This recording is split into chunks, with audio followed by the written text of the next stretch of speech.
आइए, आपका स्वागत है आपके अपने YouTube चैनल गणित वॉरियर्स, जहां पे आप मैथ के बेहतरीन पढ़ाई करने वाले हैं। आज की कक्षा में हम अर्धवार्षिक परीक्षा तिलक इंटर कॉलेज विषय गणित का प्रश्न पत्र हल करेंगे, जो कि आपके लिए काफी लाभकारी होगा। इस हल को देखने के बाद आप अपने परीक्षा के दौरान की गई गलतियों का अनुमोदन कर पाएंगे और भविष्य में आप ऐसी गलती पुनः नहीं करेंगे। यह प्रश्न पत्र हल करने से पहले मैं आपसे निवेदन करना चाहता हूं, यदि आपके अभिभावक पेरेंट्स आपको इस माध्यम से पढ़ने की अनुमति प्रदान करते हैं तभी आप यह वीडियो देखेंगे, अन्यथा आप यह वीडियो नहीं देखेंगे। जैसे आपके पेरेंट्स चाहते हैं आप उसी तरीके से पढ़ाई करेंगे।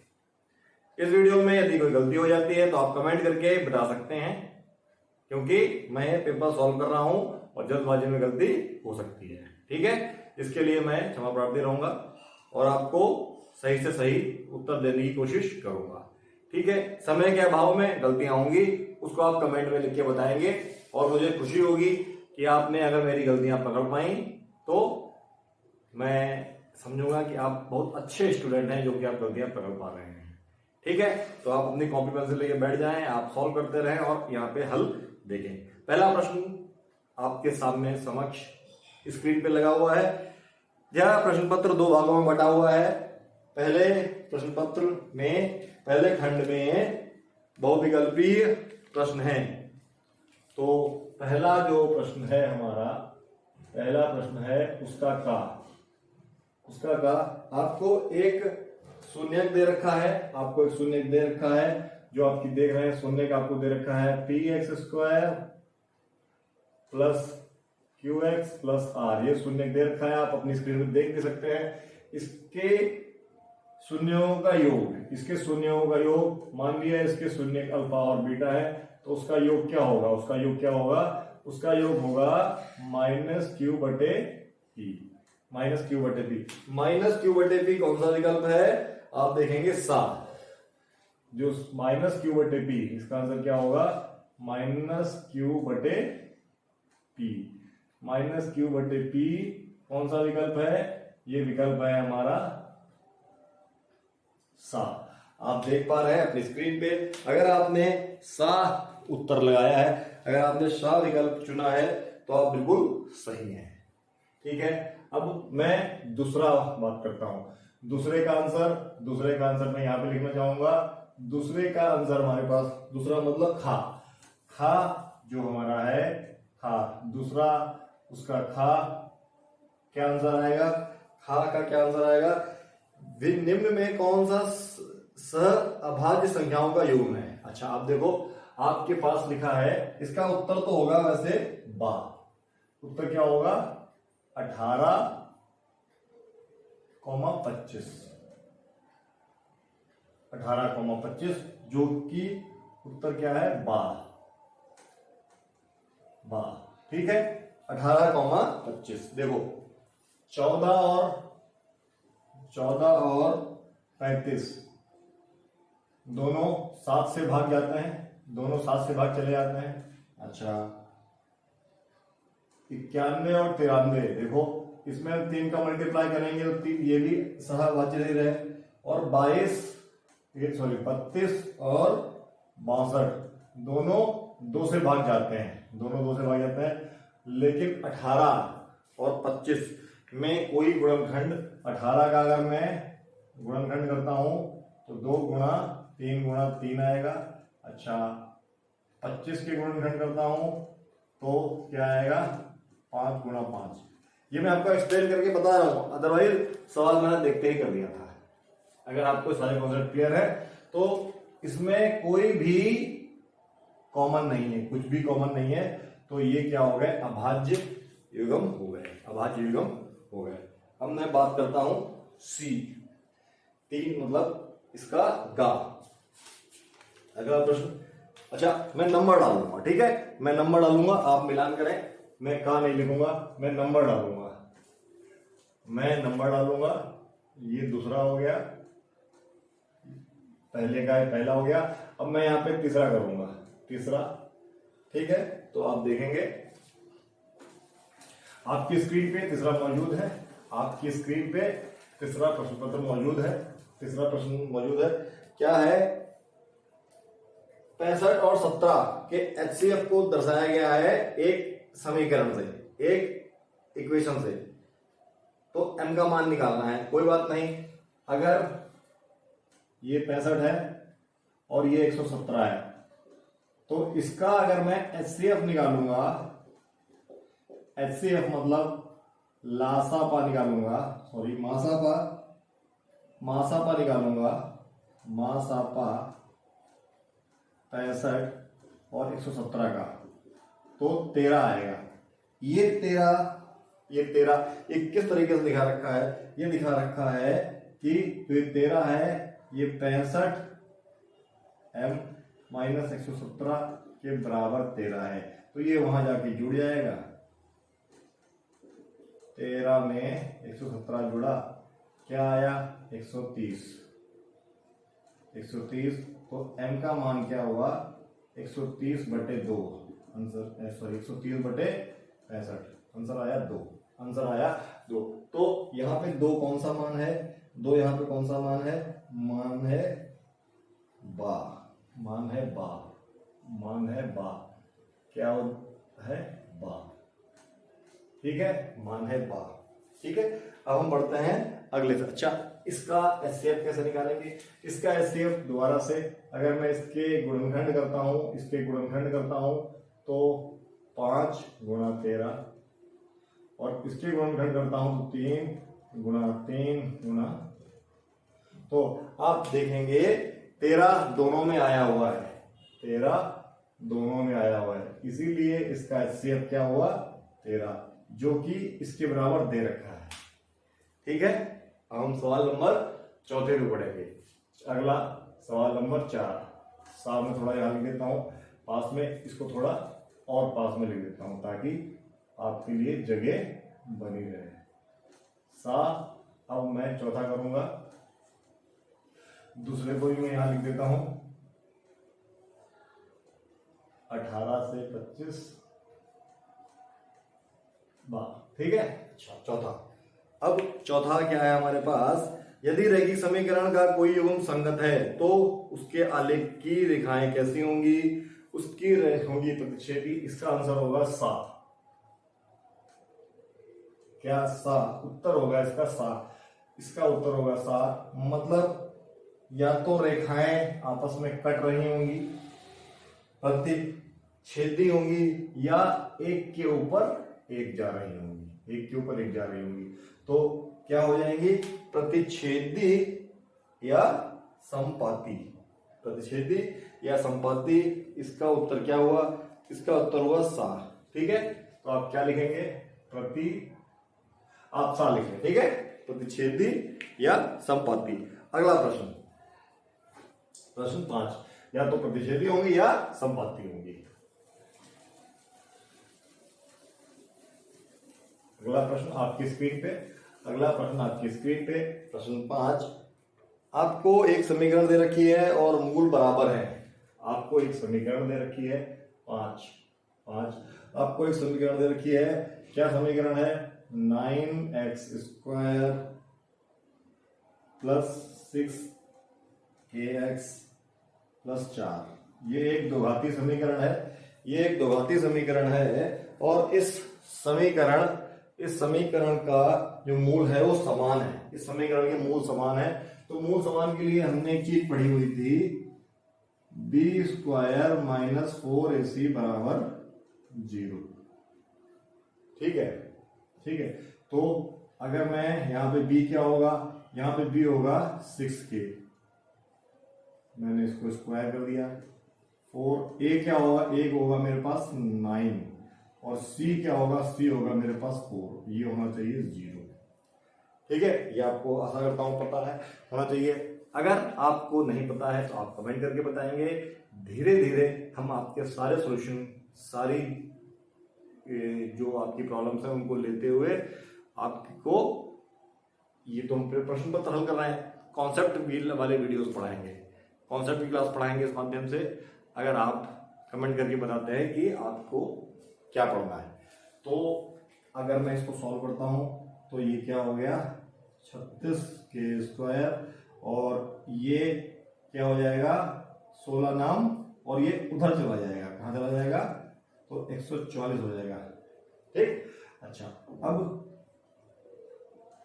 144/36 क्या हो गया 4, तो k का मान क्या आया +-2। अच्छा +-2 कौन सा ऑप्शन है, +-2 हमारे पास ऑप्शन है आ, +-2 ऑप्शन है हमारे पास। क्या उत्तर आया +-2 ऑप्शन आ। अगर आपने ऑप्शन आ लगाया है तो आपका उत्तर बिल्कुल सही है। अगर आपने ऑप्शन ये लगाया है तो आपका उत्तर बिल्कुल सही है। ठीक है, आगे बढ़ते हैं 6 की तरफ। 6 की तरफ हम बढ़ते हैं तो इसका उत्तर हम देखो क्या है, हमको एक इक्वेशन दे रखी है, इस तरीके की इक्वेशन दे रखी है, तो हम अगर इसका इधर उधर गुणा कर दें तो क्या हो जाएगा, इधर 9 आएगा और इधर आएगा x² + 5।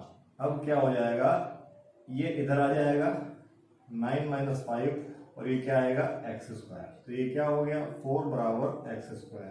तो यहाँ पर भी x का जब हम स्क्वायर रूट लेंगे तो x का मान क्या आएगा +-2 ये भी उत्तर होगा। और ये कौन सा उत्तर है, ये उत्तर है बा। ठीक है, अब आप अपनी चेक कर सकते हैं, अपने जो सवाल है उनको चेक कर सकते हैं। ये सवाल करने का एक तरीका और है, आप यहाँ पर 1 रख के देखते हैं तो क्या 1/9 आएगा, आप यहाँ 3 रख के देखेंगे तो क्या 1/9 आएगा, क्या यहाँ 4 रख के देखेंगे तो 1/9 आएगा। लेकिन अगर आपने यहाँ 2 रख के देखा था, अगर आपने यहाँ 2 पे 2 रखा तो आपको पता चलेगा ये क्या हुआ 4 + 5 जो कि 1/9 होता है। तो इसका उत्तर क्या हो जाएगा 2 ±2। ठीक है, इस तरीके से भी ये सवाल हल किया जा सकता है। मैं आशा करता हूं आप कि अब तक के सवाल सही हो रहे होंगे। ठीक है, अच्छा अब मैं 7वां सवाल पढ़ता हूं। 7वां सवाल जो है बड़ा आसान, आपकी स्क्रीन पे है, आपकी स्क्रीन पे 7वां सवाल लगा हुआ है, आपकी स्क्रीन पे 7वां सवाल लगा हुआ है, आप देख सकते हैं। यदि समीकरण के मूल बराबर हैं, मूल समान हो, पहला वाला ही सवाल, जो सवाल 5वां था बिल्कुल वही सवाल, मूल बराबर है मतलब सवाल नंबर 7 जो ये समीकरण है आप अपनी स्क्रीन पे देख सकते हैं। 2x² - 8x + c = 0। इसके मूल बराबर है, c का मान क्या होगा, मूल बराबर है तो b² - 4ac = 0 होगा। जहां पर b क्या है, b है मेरा -8 का स्क्वायर, जहां पे a 2 है और c तो हमें निकालना ही है, और ये इसका मान क्या है 0, इसका मान है 0। b² - 4ac। अगेन अगर आपको ये क्लासेस डिटेल में पढ़नी है, सारे कॉन्सेप्ट डिटेल में पढ़ने हैं, प्यार से पढ़ना है धीरे धीरे, क्योंकि ये तो प्रश्न पत्र हल हो रहा है। अगर आपको ये क्लासेस पूरे तौर पे एक एक चीज पढ़नी है तो उसके लिए आपको कमेंट में बताना पड़ेगा, क्योंकि अगर आप पढ़ेंगे नहीं तो मेरे वीडियो बनाने से कोई फायदा नहीं है। हम धीरे धीरे ऑनलाइन ही पढ़ेंगे, लेकिन अगर आप उस लेवल पे मुझको लेके जाएंगे तो आप चैनल सब्सक्राइब करेंगे, शेयर करेंगे। हमारे सब्सक्राइबर जब 1000 पूरे हो जाएंगे तो हम ऑनलाइन भी पढ़ेंगे, तो उन बच्चों को मैं ऑनलाइन भी पढ़ाऊंगा जिस क्लास के ज़्यादा बच्चे मुझे फॉलो कर रहे होंगे, चाहे उनको क्लास 9th हो या 10th हो या 11th हो या 12th हो।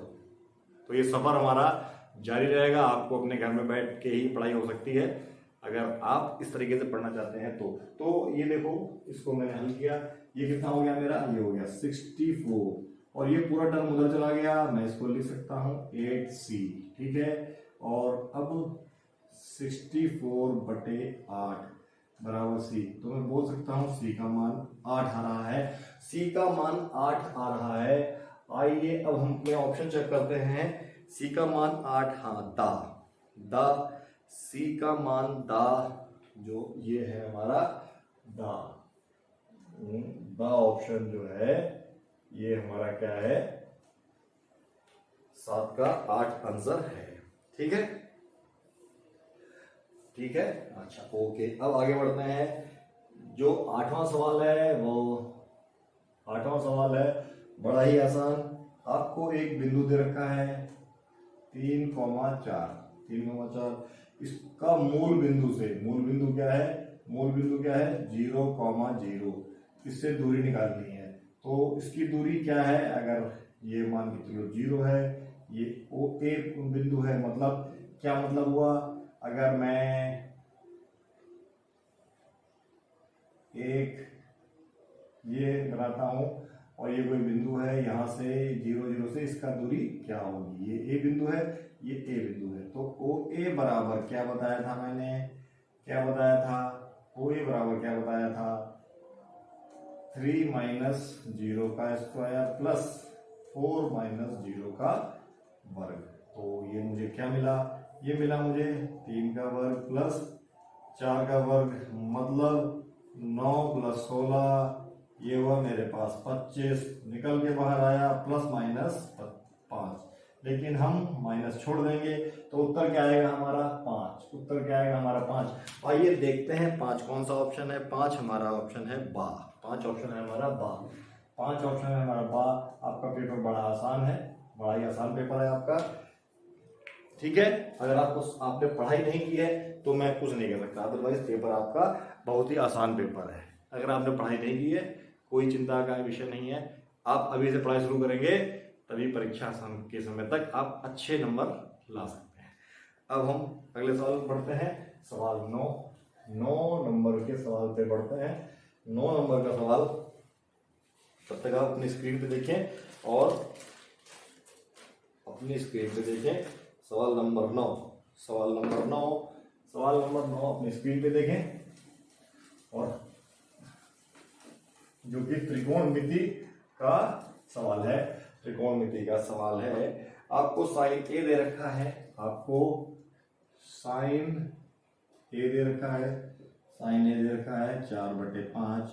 आपको tan a निकालना है, और tan a क्या होता है, tan a क्या होता है परपेंडिकुलर अपॉन हाइपोटेन्यूज। परपेंडिकुलर मतलब लंब बटे आधार।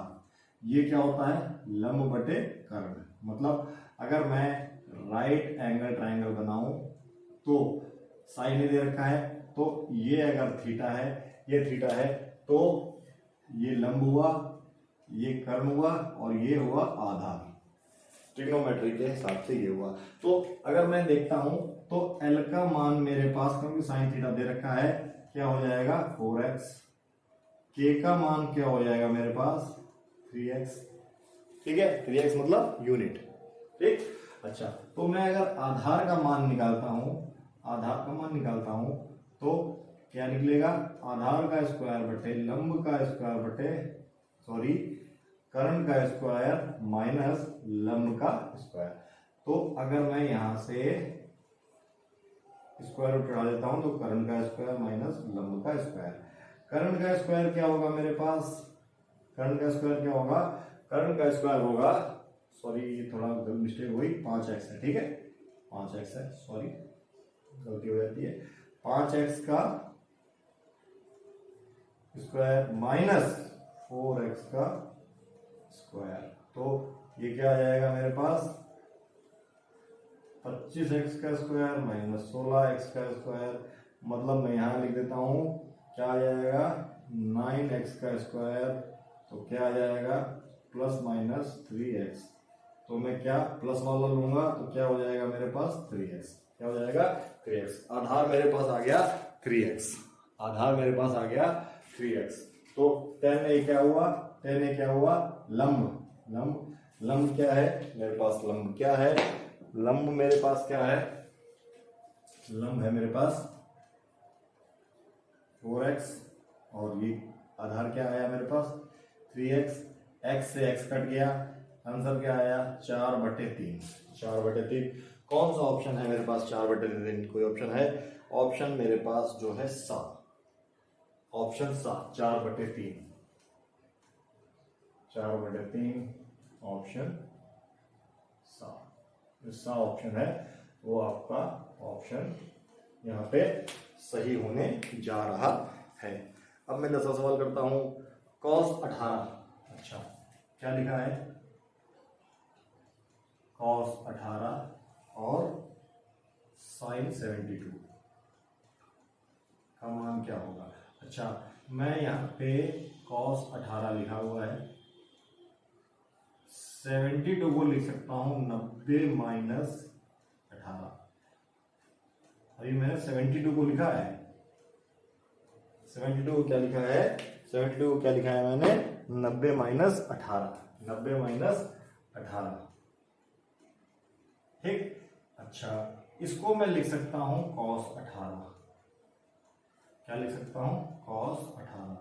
अब दोनों ऊपर नीचे एक हैं तो आंसर क्या आएगा 1, तो यहाँ पे आंसर हुआ 1, जो कि कौन सा ऑप्शन है, कौन सा ऑप्शन है, 1 से अधिक या 1 से कम बा, ऑप्शन बा, ऑप्शन बा, ऑप्शन बा, बा। इसका हल भी दिखा रहा हूं, ठीक है।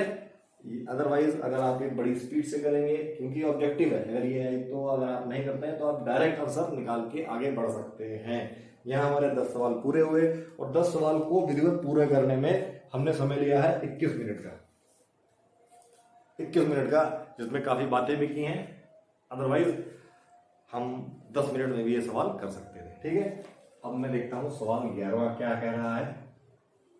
सवाल 11वां कह रहा है, यदि एक वृत्त है, यदि एक वृत्त है उसका परिमाप और उसका क्षेत्रफल संख्यात्मक रूप से बराबर है, ठीक है। एक मेरे पास वृत्त है, एक मेरे पास वृत्त है, इसका रेडियस r है, इसका परिमाप है क्या 2πr और इसका एरिया है क्या 2πr²। ये हो गया क्षेत्रफल, ये हो गया परिमाप, ये संख्यात्मक रूप से बराबर है, ये संख्यात्मक रूप से बराबर है। ये वृत्त है, वृत्त का रेडियस हो गया r,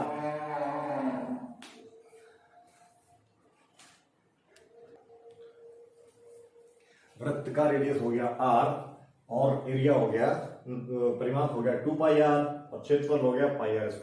तो यहां से हम क्या देखेंगे, क्या देखेंगे, हमें निकालना क्या है, एक मिनट दोबारा पढ़ लेते हैं। हमें निकालना है तो उस वृत्त की त्रिज्या क्या होगी, ठीक है, उस वृत्त की त्रिज्या क्या होगी, त्रिज्या निकालनी है। देखो पाई से पाई कट गया, पाई से पाई कट गया, क्या बचा मेरे पास, ठीक। इस r से एक r कट जाएगा, क्योंकि ये r को हम क्या लिख सकते हैं, इस r को लिख सकते हैं r इंटू r, और इसको क्या लिख सकते हैं 2 इंटू r। एक r से एक r कट गया, तो r का मान क्या आ गया 2। कोई दो है, दो मात्रक, दो मात्रक, दो मात्रक कौन सा ऑप्शन है, दो मात्रक ऑप्शन है आ। पेपर आपका बड़ा ही आसान है, हम 11 सवाल कर चुके हैं, 11 सवाल कर चुके हैं। अब हम सवाल नंबर 12 की ओर बढ़ते हैं, सवाल नंबर 12 की ओर बढ़ते हैं। सवाल नंबर 12, सवाल नंबर 12 आप पॉज करके जो आपको नोट करना है वो आप नोट कर सकते हैं। सवाल नंबर 12, सवाल नंबर 12, हम सवाल नंबर 12 की तरफ बढ़ते हैं। सवाल नंबर 12, सवाल नंबर 12 कह रहा है 6 सेमी भुजा वाले एक वर्ग के अंतर्गत खींचे जा सकने वाले वृत्त का क्षेत्रफल। एक हमारे पास ये एक वर्ग है, एक वर्ग है, इसकी भुजा कितनी है 6 सेंटीमीटर, 6 सेंटीमीटर। इसके अंतर्गत हमने एक सर्कल बनाया, इसके अंतर्गत एक सर्कल बनाया, इस सर्कल का क्या निकालना है क्षेत्रफल। तो क्षेत्रफल निकालना है, तो देखो ये अगर सर्कल है, इसका केंद्र बिंदु हम यहाँ पे ले लेते हैं, तो ये क्या होगा, ये तो 6 होगा, ये पूरा 6 होगा। जब ये पूरा 6 हो जाएगा मतलब व्यास, डायमीटर क्या हो गया, डायमीटर 6 हो गया, तो रेडियस क्या हुआ 3, रेडियस क्या हुआ, रेडियस हुआ 3, रेडियस 3 हुआ। अब ये 3 है तो इसका एरिया क्या होगा, इसका एरिया होगा हमारे पास पाई इंटू आर स्क्वायर, मतलब 9 पाई। 9 पाई कोई आंसर है, चलो ऑप्शन में देखते हैं। 9 pi, 9 pi option D, 9 pi option D, option D, option D, option D. चलो सवाल नंबर 13, ऑप्शन द, ठीक है, ऑप्शन द। 7 दशमलव संख्या में व्यक्त हो सकने वाली परिमेय संख्या ज्ञात कीजिए। तो अच्छा देखो 7 दशमलव, अच्छा 7 दशमलव, अगर हम केवल 7 दशमलव एग्जैक्ट दे रखा है, पुनरावृत्ति नहीं हो रही है, मतलब 7 के बाद चीजें खत्म हो रही हैं। तो अगर मेरे पास ये लिखा हुआ है 5/100, 5/100 लिखा हुआ है, नीचे कितने शून्य हैं, 1 2, तो जाहिर सी बात है मुझे यहाँ पे 2 दशमलव की चीजें खत्म करनी पड़ेंगी। इसी प्रकार इस प्रश्न में आपको अगर नीचे किसी भी जगह 7 शून्य आ जाएं, क्योंकि लिखा हुआ है 7 दशमलव संख्या में व्यक्त करने वाले परिमेय संख्या ज्ञात कीजिए। तो देखो अगर मैं बा की बात करूं, किसकी बात करूं, बा, जो ऑप्शन आपका बा होने वाला है, बा ऑप्शन की बात करूं तो क्यों होने वाला है, क्योंकि यहां तो लिखा है 129, कोई बात नहीं, लेकिन यहां पे लिखा है 2 की पावर 2 और 5 की पावर 7, ठीक है, और 7 की पावर 5 ये लिखा हुआ है। अच्छा हमें 7 दशमलव चाहिए, तो नीचे 7 जीरो होने चाहिए, 7 जीरो होने चाहिए। इस तरीके के प्रश्न में हम क्या करते हैं, अगर हमको जीरो नीचे बनाने के लिए 2 और 5 का गुणा जहां मिल जाए, एक जीरो नीचे मिल जाता है। तो क्योंकि यहाँ पे क्या 2 कितनी बार आया है, 2 आया है 2 बार, और 5 आया है 7 बार। अगर मैं यहाँ पे 2 की पावर 5 ऊपर नीचे गुणा करूं, तो क्योंकि ये चीजें मिलेंगी मुझे कि ये जो 129 है बटे 7 की पावर 5, ये कोई सा भी नंबर आ जाए मेरे पास, ये कोई सा भी नंबर आ जाए, लेकिन नीचे मेरे पास क्या आया, 2 की पावर 2 प्लस 5 क्या हो गया 7, ठीक, और इंटू 5 की पावर 7, और जो ऊपर लिखा है ये कुछ भी आए, नंबर कुछ भी आए, लेकिन जब ये चीज जो मिलेगी 2 की पावर 7 इंटू 5 की पावर 7, ये क्या होगा, इस तरीके से नियम के हिसाब से ऐसे होगा, और 10 की पावर 7 आ जाएगा। मतलब इस संख्या में हर में 7 जीरो नीचे आ सकते हैं, अन्यथा इसमें और भी जो संख्या दे रखी है किसी में 7 शून्य नहीं आ सकते। तो जो हमारा ऑप्शन हो जाएगा बा, क्या ऑप्शन हो जाएगा 129 बटे 2 की पावर 2 गुणा 5 की पावर 7 गुणा 7 की पावर 5। ये बाकी संख्या कुछ भी आए, मतलब आपकी जो ये संख्या है, ये संख्या, इतनी संख्या कुछ भी आए, लेकिन ये संख्या कुछ भी आए, लेकिन क्या, जो ये 7 जीरो हमारे पास आ रहे हैं, ये हमको 7 के बाद इसको खत्म करने की कोशिश करेंगे, ठीक है। हम लोग आगे बढ़ते हैं। अब बात करते हैं 14 सवाल की, है सवाल नंबर 14 आपकी स्क्रीन पर है। क्या लिखा है, एक ट्रायंगल दे रखा है ABC, ट्रायंगल दे रखा है हमारे पास, ट्रायंगल दे रखा है ABC, और क्या है, हमको AB दे रखा है 6√3, ठीक है। अच्छा हमको AC दे रखा है 12, और हमको BC दे रखा है 6। BC दे रखा है 6। तो हमको एंगल B का मान निकालना है, एंगल B का मान निकालना है। तो चलो अगर मैं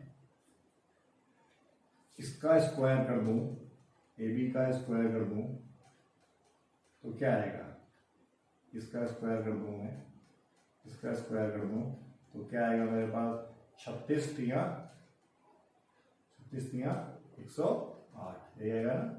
अच्छा ठीक है, मैं यहाँ से AC का स्क्वायर कर दूं तो क्या आएगा 144, और मैं यहाँ पे BC का स्क्वायर कर दूं तो क्या आएगा 36। तो आप देखो, अगर मैं यहाँ से मैं कह सकता हूँ देयरफॉर अगर मैं 108 प्लस 36 जोड़ता हूँ तो मेरे पास क्या आता है, मेरे पास आता है 144। तो मैं कह सकता हूँ, क्या कह सकता हूँ, 144 क्या है AC, जो AC स्क्वायर है वो क्या है AB square plus BC square के बराबर है। अतः जो ट्राइंगल है वो हमारा राइट एंगल ट्राइंगल हो गया, और जो AC है वो कर्ण हो गया। तो इसका मतलब ये एंगल B हुआ जो कि 90 डिग्री का हुआ, 90 डिग्री का हुआ, 90 डिग्री का कोण हुआ। 90 डिग्री का कोण क्या है 7, 90 डिग्री का कोण क्या है 7। मैं आशा करता हूँ आपको ये चीज समझ में आ रही होगी। ठीक है, 14 सवाल हमारे हो चुके हैं। जल्दी जल्दी हम आगे बढ़ते हैं, जल्दी आगे बढ़ते हैं। ये मैं आपको जल्दी करवाने की कोशिश कर रहा हूँ ताकि आपका पेपर समय से हो सके। ठीक है, लेकिन अगर आप स्पीड से कर रहे होंगे तो आप इससे भी आधे समय में कर पा रहे होंगे। अब आगे आपको बिंदु 3 और 4 है आपके पास बिंदु, जो सवाल 15 है। एक बिंदु है, कौन सा बिंदु है 3/4 एक बिंदु है। ठीक है, ये कोई बिंदु है। तो ये बिंदु अगर मैं इसको प्लॉट करता हूँ, इस बिंदु को प्लॉट करता हूँ तो 1 2 3 4, 1 2 3 4, ये बिंदु कहाँ पड़ेगा, ये x एक्सिस पे लिया जाएगा, ठीक, ये y एक्सिस पे लिया जाएगा, और इन पे जो परपेंडिकुलर डाले जाएंगे, लंब डाले जाएंगे, वो जहां मिलते हैं वहीं ये बिंदु होगा। तो x पे 3, 1 2 3, ये बिंदु ऐसे कहीं पे इस लाइन पे, और y पे कहाँ पे, y पे 4, ये बिंदु यहाँ पे आएगा, क्या आएगा 3,4। तो ये जो दूरी हुई, ये दूरी हुई, ये तो हुई 4, और जो ये दूरी हुई ये हुई 3, मतलब ये दूरी तो हुई 3 और ये दूरी हुई हमारे पास 4। अब हमको देखो, ये बिंदु x एक्सिस से तो 4 यूनिट दूरी पे है, और ये बिंदु y एक्सिस से 3 यूनिट दूरी पर है। आपने डायग्राम बनाया, ये बिंदु, ये बिंदु, ये बिंदु, ये बिंदु ऐसे प्लॉट किया, यहां से ये दूरी 4 है जो कि y एक्सिस से है, मतलब y एक्सिस पे है, x एक्सिस से 4 यूनिट दूरी पर है। तो इसका उत्तर क्या हुआ हमारे पास, बिंदु 3,4 की y एक्सिस से दूरी निकालनी है, तो उत्तर क्या हुआ 3, उत्तर क्या हुआ 3, 3 इकाई उत्तर हुआ 12, 3 इकाई उत्तर हुआ मेरे पास 12। अब मैं बात करता हूं अगले सवाल की, सवाल 16। अगले सवाल की बात करता हूं। चित्र में ABC के आधार के समांतर रेखाखंड खींचा गया है। ठीक है, मैं एक ट्राइंगल बनाता हूं, ट्राइंगल ABC, एक ट्राइंगल बनाया, इसके आधार के पैरेलल एक लाइन खींची गई है PQ। ठीक है, खींच दी गई, कोई दिक्कत नहीं है। PQ अपॉन BC दे रखा है हमको, PQ अपॉन BC दे रखा है, कितना दे रखा है 1/3। हमको क्या निकालना है, हमको निकालना है AP बटा BP, ये निकालना है AP बटा BP। तो कैसे निकालेंगे, देखिए कैसे निकालेंगे। अगर मैं ये, हमको पता है जब लाइन अगर मैं इस तरीके से, ये ट्रायंगल दे रखा है, ये इसके समांतर है, तो ये वाला एंगल इसके बराबर होगा, मतलब ट्रायंगल, किस ट्रायंगल में, ट्रायंगल पी क्यू और ट्राइंगल ए बी सी में ये वाला एंगल इसके बराबर होगा और ये वाला एंगल इसके बराबर होगा। तो ये ट्राइंगल क्या होंगे? समरूप। ट्राइंगल ए पी क्यू ये समरूप होंगे ट्राइंगल ए बी सी के। इसका मतलब क्या हुआ? इसका मतलब क्या हुआ? इसकी साइड ए पी का रेशियो ए बी के साथ बराबर क्या पी क्यू का रेशियो बी सी के साथ बराबर ए क्यू का रेशियो ए सी के साथ बराबर होगा। ऐसा ही है, ऐसा ही है। तो मैं यहां से लिख सकता हूं, मैं क्या लिख सकता हूं? मैं लिख सकता हूं, देखो ये बराबर है, ये हमको दे रखा है ए पी बटा पी क्यू, ये बराबर है। तो मैं लिख सकता हूं, क्या लिख सकता हूं? ए पी बटा ए बी कितना हो गई है? 1/3। भाई पी क्यू अपन बी सी की वैल्यू मैंने रख दी। अब मुझे इस इक्वेशन से ये चीज निकालनी है, ये निकालनी है।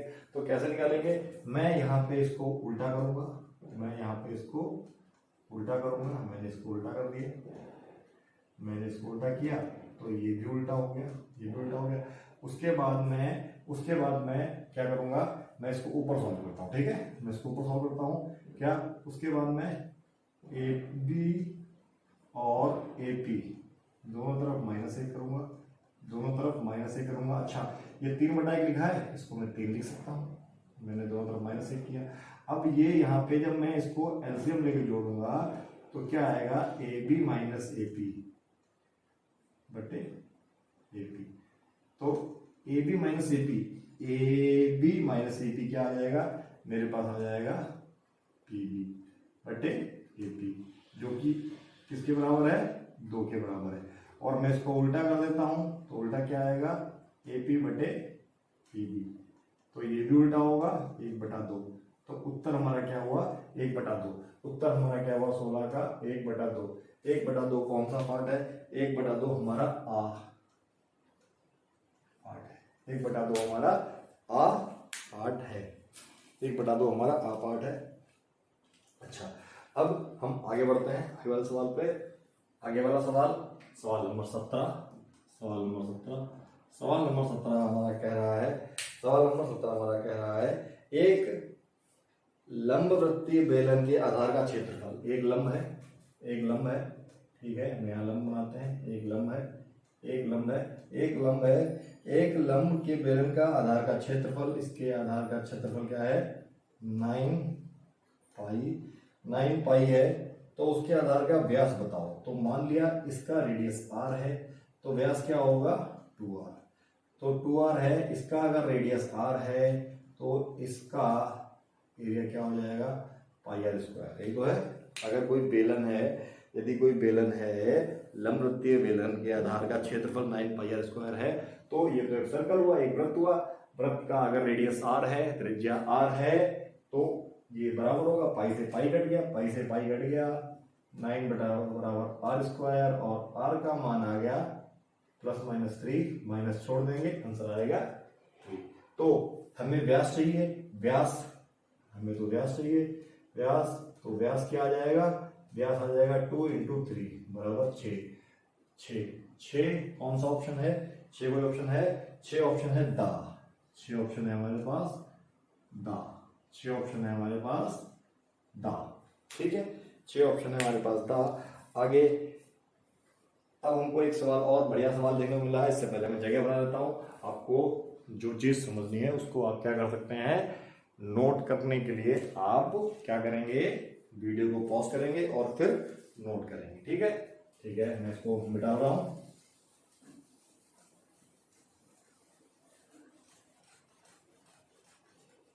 ठीक है, सवाल नंबर 18। 8 सेंटीमीटर त्रिज्या वाले वृत्त के अंतर्गत खींचे जा सकने वाले वर्ग। तो 8 सेंटीमीटर, मैं यहाँ पे एक वर्ग, ये एक सर्कल बनाता हूँ, और इसका क्या, जो इसका रेडियस है वो कितना है? 8। इसका रेडियस है 8। ठीक है, रेडियस है 8। अच्छा, अगर मैं इसके अंदर कोई वर्ग बनाता हूँ, चलो मैं इसके अंदर कोई वर्ग बनाता हूँ, चलो इसके अंदर वर्ग बनाता हूँ, ये वर्ग बनाया मैंने, इसके अंदर वर्ग बनाऊंगा, तो इसकी प्रॉपर्टी के अनुसार अगर ये केंद्र बिंदु O है और मैं इसका विकर्ण ड्रॉ करता हूं तो इस तरीके से जाएगा, और विकर्ण क्या होगा, विकर्ण इसका व्यास होगा, क्या होगा, व्यास, विकर्ण इसका व्यास होगा। तो विकर्ण व्यास होगा, तो अब आप देखो विकर्ण तो व्यास कितना होगा इसका भाई, विकर्ण जो अगर मैं इसके अंदर वर्ग बनाता हूं तो वर्ग का जो विकर्ण डायगोनल होगा वो क्या होगा, सर्कल का व्यास होगा। तो व्यास क्या हो जाएगा यहाँ पे 16। तो कहने का क्या मतलब है, ये जो 16 हो गया, तो एक हमको राइट एंगल ट्राइंगल मिला, क्या, अगर ये राइट एंगल ट्राइंगल क्या मिला, ये तो हो गया 16,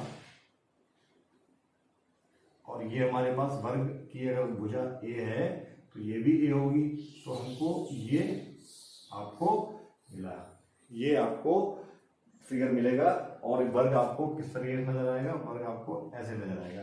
तो ए का मान कैसे निकालेंगे, ए का मान कैसे निकालेंगे, आपको पता है क्या निकालेंगे, आपको पता है 16 का स्क्वायर बराबर ए का स्क्वायर प्लस ए का स्क्वायर, ये तो होगा, तो ये क्या हो जाएगा मेरे पास 256, और ये क्या हो जाएगा 2a स्क्वायर।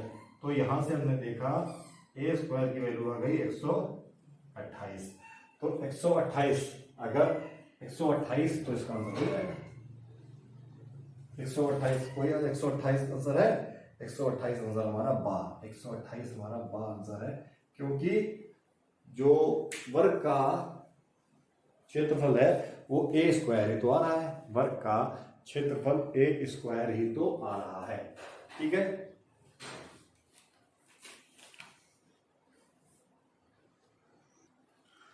यहां तक हमने 18 सवाल कर लिए हैं। अब हमारे पास एक सवाल 19 बचा है, 19,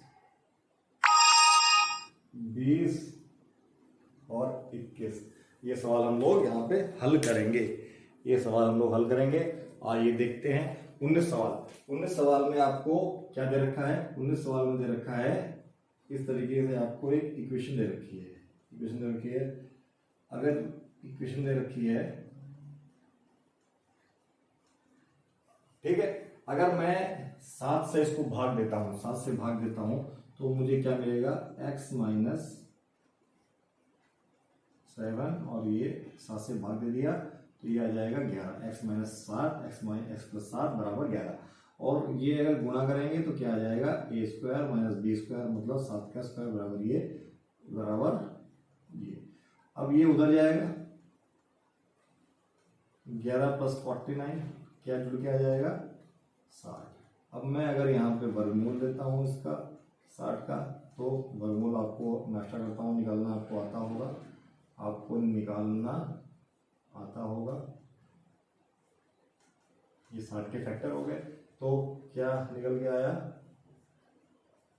और प्लस और माइनस के साथ, तो कौन सा ऑप्शन इसके साथ हमारा सूट कर रहा है, प्लस माइनस, इसका ऑप्शन है प्लस माइनस 2√15, कौन सा ऑप्शन, ऑप्शन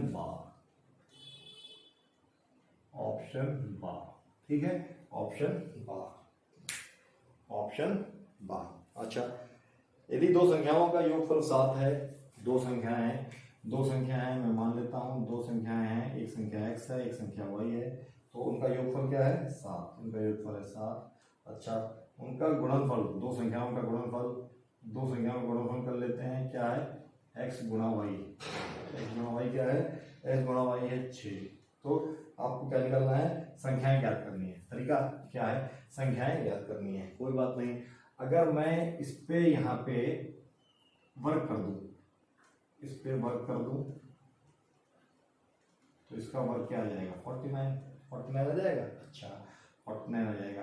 अब देखो 49 आ जाएगा, अगर मैं इसको खोलता हूं तो क्या आएगा, x square plus y square, ठीक है, प्लस 2xy, ऐसा ही कुछ आएगा, और यहाँ पे आएगा 49, ठीक है 49। अब देखो अगर मैं यहाँ पे क्या करूं, यहाँ पे मैं थोड़ी जगह बना लेता हूँ।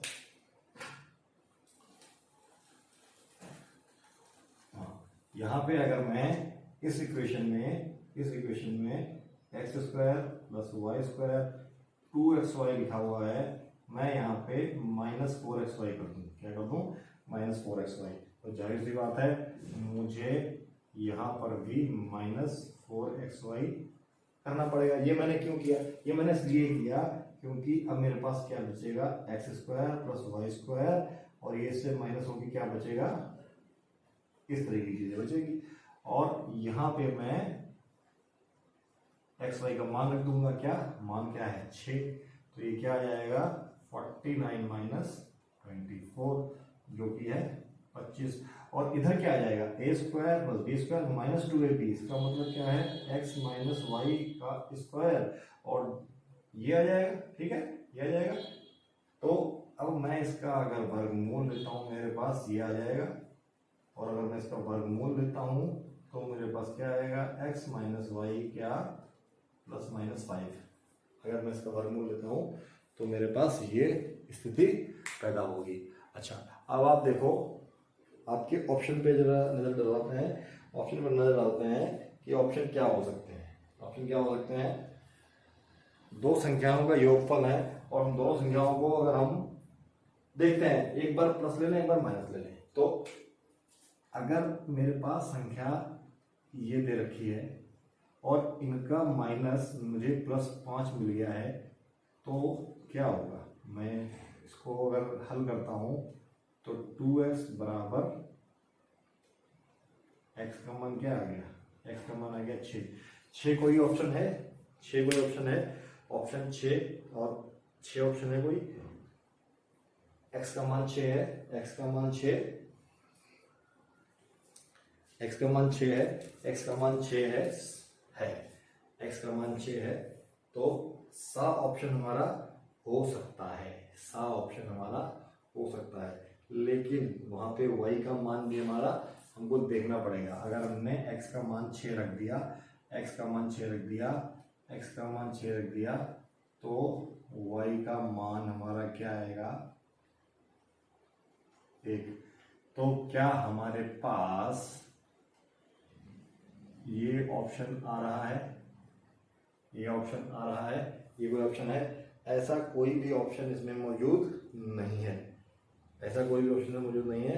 लेकिन 1,6 है, क्योंकि हमको ये नहीं बताया गया है पहली संख्या या दूसरी संख्या। कोई भी संख्या हो सकती है, या पहली या दूसरी।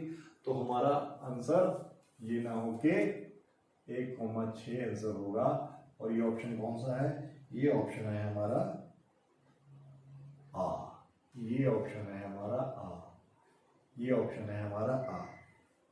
ठीक है, ठीक है, ओके, आगे बढ़ते हैं। अच्छा, हम नेगेटिव भी ले सकते थे। अगर मैंने यहाँ पे -5 लिया होता तो ये क्या होता? तब मेरे पास x क्या आता? देखो, अगर मैंने नेगेटिव लिया होता तो मेरे पास ये आता 2, x आ जाता 1। तो ये इस तरीके से आ रहा है। अगर मैं नेगेटिव लूंगा तो ऑप्शन मेरे पास आ रहा है, और जब 1 रखूंगा, यहाँ पे 1 रखूंगा, यहाँ पे जब मैं 1 रखूंगा, 1 + y बराबर, तो y का मान क्या आएगा? 6। ऐसी बात नहीं है। अगर आप दूसरा ऑप्शन से कर रहे होते तो आपका आंसर आ रहा होगा। ठीक है, लेकिन हमको कोई क्रम दे ही नहीं रखा है, तो 6,1 है या 1,6 है, आपको लेना पड़ेगा। आखिरी सवाल आपको, आखिरी सवाल देखते हैं। क्या है हमारा आखिरी सवाल? आखिरी सवाल देखते हैं क्या है हमारा। हमको दे रखा है x² - 1, ओके, और 4xy। इसका हमको निकालना है मासापा। इसका मासापा निकालना है तो इसके अगर मैं फैक्टर निकालूंगा, इसके फैक्टर ये हो जाएंगे, और इसके फैक्टर हमारे पास ये हो जाएंगे। कुछ भी कॉमन नहीं है, तो जो मासापा आएगा वो 1 आएगा। मासापा क्या आएगा? 1। और एक कौन सा ऑप्शन है? एक ऑप्शन है दा। तो मैं आशा करता हूँ आपका जो ये वाला सेक्शन है जिसमें 21 क्वेश्चन है ये आपके सही तरीके से अच्छे तरीके से गए होंगे, आपने बढ़िया तरीके से सॉल्व किए होंगे और आपको 21 के 21 आपके सही होंगे। ठीक है, और नहीं सही हैं तो कोई बात नहीं, भविष्य में आप इसको सही करने की पूरी कोशिश करेंगे। ठीक है, इस वीडियो में इतना ही। मैं आपसे अंत में पुनः कहना चाहूँगा, इस वीडियो को आप तभी देखें यदि आपके अभिभावक ये चाहते हैं कि आप इस माध्यम से पढ़ाई करें। ठीक है, अगर इस पेपर को मैंने काफ़ी जल्दी सॉल्व किया है, अगर कोई त्रुटि रह गई हो, कोई गलती रह गई हो तो आप कमेंट में लिख के मुझे बता सकते हैं। ठीक है, धन्यवाद। मेरे इस चैनल को शेयर करें, सब्सक्राइब करें अगर आपको मेरा यह प्रयास अच्छा लगा।